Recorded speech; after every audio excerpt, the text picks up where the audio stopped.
Welcome back to Hardball. You may remember the controversy about OJ Simpson writing a book about the murders of Nicole Brown Simpson and Ron Goldman called, quote, "If I Did It." Well, now a publisher has decided to put the book out to the public, and that has outraged members of Nicole Brown's family. Let's listen. I just want to know, what about Sydney and Justin? What about them reliving the past that was so hard for them? 13 years ago, these two children lost their mother. Right. And now you are going and you're publishing this book that at first you said you didn't want to have published. Why? Why would you bring this nightmare back to these children? Because these are his words. This is his description. This is his confession. And I think the people in this country should be able to read OJ's words and make a decision for themselves. Wow. Should the OJ book be published or not? I wanted this topic tonight. I care about it. I used to cover this story every night on television. That's our Hardball debate tonight. In fact, Peter Haven's an attorney for the Goldman family, and Wendy Murphy's a former prosecutor and a victims advocacy lawyer. I want Mr. Haven, who has the harder case to make, why should we read the words supposedly bogus of OJ Simpson about how he supposedly didn't kill those people? What's the literary, popular, human value of putting that book out? Well, ultimately, what this book is it is his confession. And when it serves his purpose to say... Who says so? I say so. I've seen the book. I want people to see the book for themselves. And How do you know it's his confession? Well, I draw that conclusion from his own words, what he says, how he says it. The whole concept is the concept of a guilty mind, and it is reflected. And when people read it and they see the way it's presented, they're going to draw the same conclusion.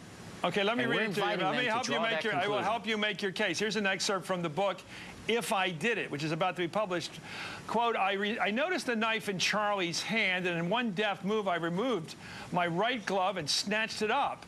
"We're not going anywhere," I said, turning to face Goldman. Goldman was still circling me, bobbing and weaving, but I didn't feel like laughing anymore. "You think you're tough, Mother," I said. I could hear Charlie just behind me saying something, urging me to get out of there. And at one point, he even reached for me and tried to drag me away, but I shook him off hard and moved toward Goldman. "Okay, Mother," I said, "show me how tough you are." Okay, what would you call that? Explain that, translate that as an actual statement of fact.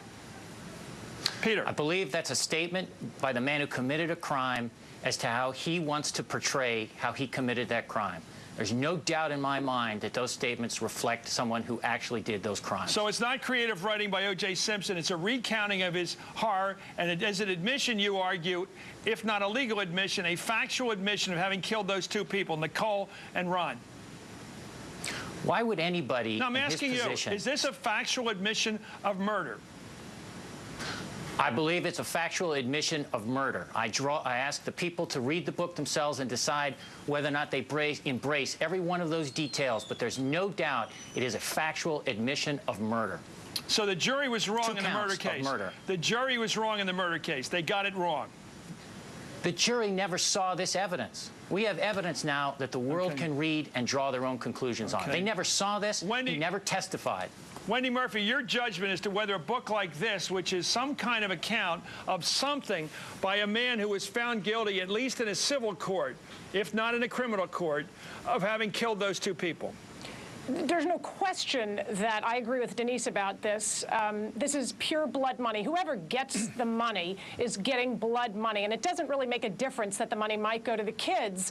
It's still blood money. And I don't think OJ is remotely capable of telling the truth. I think that passage you just read suggests that there was somebody else complicit with him, which means he's a wimp. He can't even take full responsibility. Well, wasn't his conscience he was referring to as Charlie? It could be. I don't care. I don't really care what his artistic rendition of the night was. We all know he did it. This book is worth nothing, but the fact is there are some sick people out there who would buy this just because they wonder what he did say. Was he writing about his conscience? Did he give up some information that some of us would like to know? So the sick thing is, Peter's right. The sick thing is, Mr. Haven, is that you're right, that people, I think most people, and I don't mean this ethnically by any group, I think most people, when they sit down, they may not like the LA police, they may think they were racist, they may think there are problems with the prosecution, They may think Johnny Cochran was a genius, but I think most people, when they sit down and think about it, believe he did it. And the question is, why would you buy a book by a guy you believe guilty of double murder so that he could that he could tell you his side of how it was fun to do that? Why would you want to help him psychologically by giving him the satisfaction of buying his feelings about killing? Well, we're not helping him psychologically at all. He fought us tooth and nail to prevent us from doing this. Suppose this is a bestseller, and OJ walks around as a newfound, you know, one of these jailhouse authors. He's now become a literary figure like Norman Mailer. If it's a bestseller, it's going to go down as a bestseller that will help victims, not just my clients, but all victims. And if it's purchased, it will be purchased as a condemnation of him. And that's what people will see it as. You know where they're going to read this? They're going to read this book in prison. The murderers are going to love this book. You know it. They're going to have dirty, dog-eared copies of this moving around in prison. They'll be killing each other over the book because this is a chance to have a lascivious murderer, as you put it, describing how much fun it is.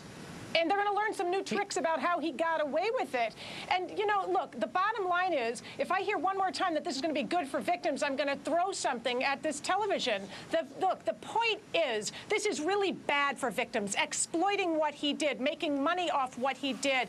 How do you say to Sydney and Justin, and Denise loves them so much, it's really clear she doesn't care about the money. How do you say to those kids, here, dear, here's $100 grand, because a lot of people want to read about how your daddy slaughtered your mommy. How do you feel about that, Sydney and Justin? Do you take responsibility for destroying those children? Sydney and Justin were going to profit from this book. They were going to do it knowingly and intentionally. They were part of the corporation that was initially going to publish this book. They were in on it according to all the evidence and all the information that we have. Not knowingly and intentionally. Greedy people who wanted the money and used their names to file on their behalf. You've got to be kidding me that you think those children benefit from reading how their daddy slaughtered their mommy. You've got to be kidding. You talked to Sydney and Justin about that personally? I talked to their sister, and their sister said they were behind it. That doesn't count. That actually doesn't count. Let me ask you, Peter, do you generally have a position on this, or just in this case? I mean, do you believe we should get books by murderers, sadists, killers of all kinds, rapists? I mean, it is an interesting account. It's always... I like it. I'm interested in just about everything. I hope I don't read this book. I guess you're going to be allowed to publish it. We have a First Amendment in this country. But do you think it's healthy for a society to celebrate the authorship of murderers?